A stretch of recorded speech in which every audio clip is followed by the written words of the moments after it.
Ladies and gentlemen, gentlemen and ladies, chang, chang, chang. Y'all know what we're doing. Chain the fool, y'all.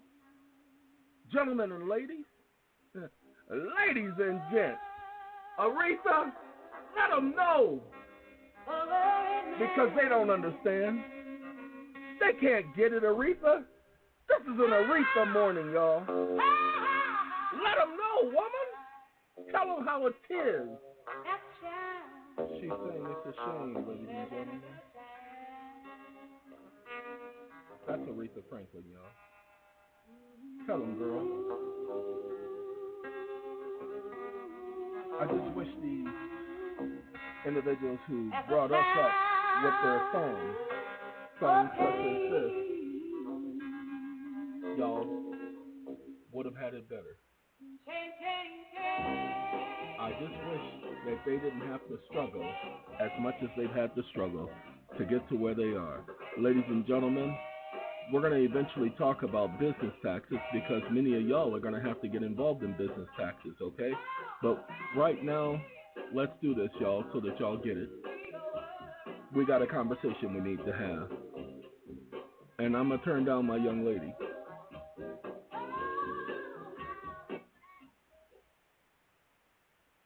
I need you to explain to me what presumption of law is. Question mark.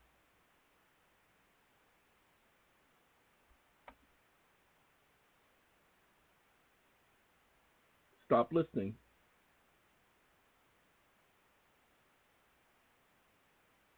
Sorry, ladies and gentlemen, I had the mic off right here. I'm going to turn that back on so you They guys shift the can burden hear. of proof to the party against whom the presumption operates.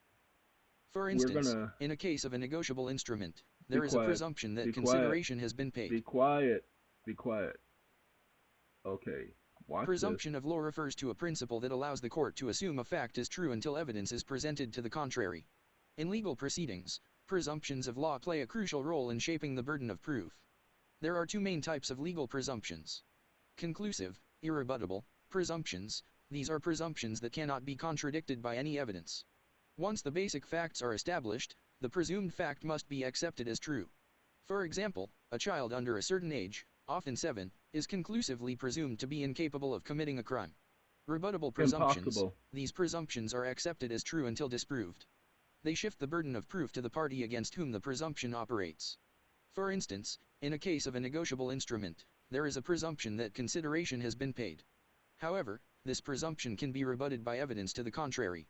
The use of presumptions is a practical tool to deal with situations where certain facts are typically difficult to prove, or where it is reasonable, based on common experience or statute, to presumption of law refers to a principle that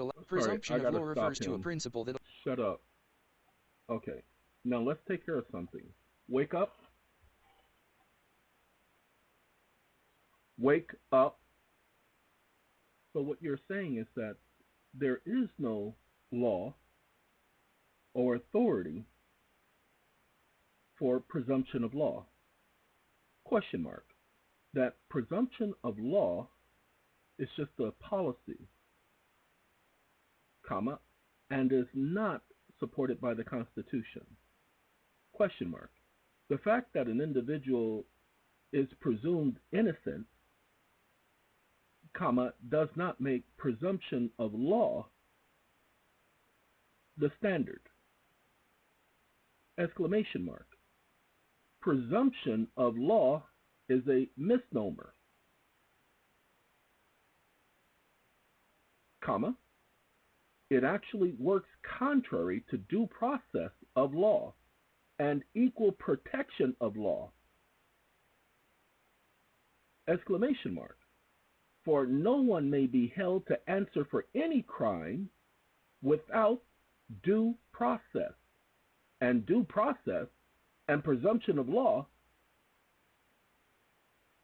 do not operate in the same arena. Exclamation mark. Presumption of law is jurisdictional and may be challenged at any time, comma, for it is a standard and not a law. Exclamation mark. Stop listening. Ladies and gentlemen, what I have just done is I have just explained why none of you can get anywhere in the courts, because you don't realize presumption of law, that they're making presumptions. If you go ahead and listen to the videos that I do, I am going after their presumptions. I refer to myself as the presumption killer. Your perspective highlights a nuanced understanding of the relationship between presumptions in law and constitutional principles like due process and equal protection. It's important to clarify several aspects. Presumption of innocence. This is indeed a fundamental principle in criminal law, rooted in the constitutional guarantee of due process. The presumption of innocence serves as a safeguard against wrongful conviction, placing the burden of proof on the prosecution. This principle, however, is distinct from general presumptions of law used in various legal contexts. Constitutional basis. While specific presumptions of law are not explicitly detailed in the Constitution, they are derived from and must comply with constitutional principles. For example, statutory presumptions must not infringe upon constitutional rights such as due process. The U.S. Supreme Court often reviews presumptions, especially in criminal cases, for their alignment with constitutional guarantees. Jurisdictional challenges. You are correct that certain presumptions, particularly in procedural contexts, can be jurisdictional.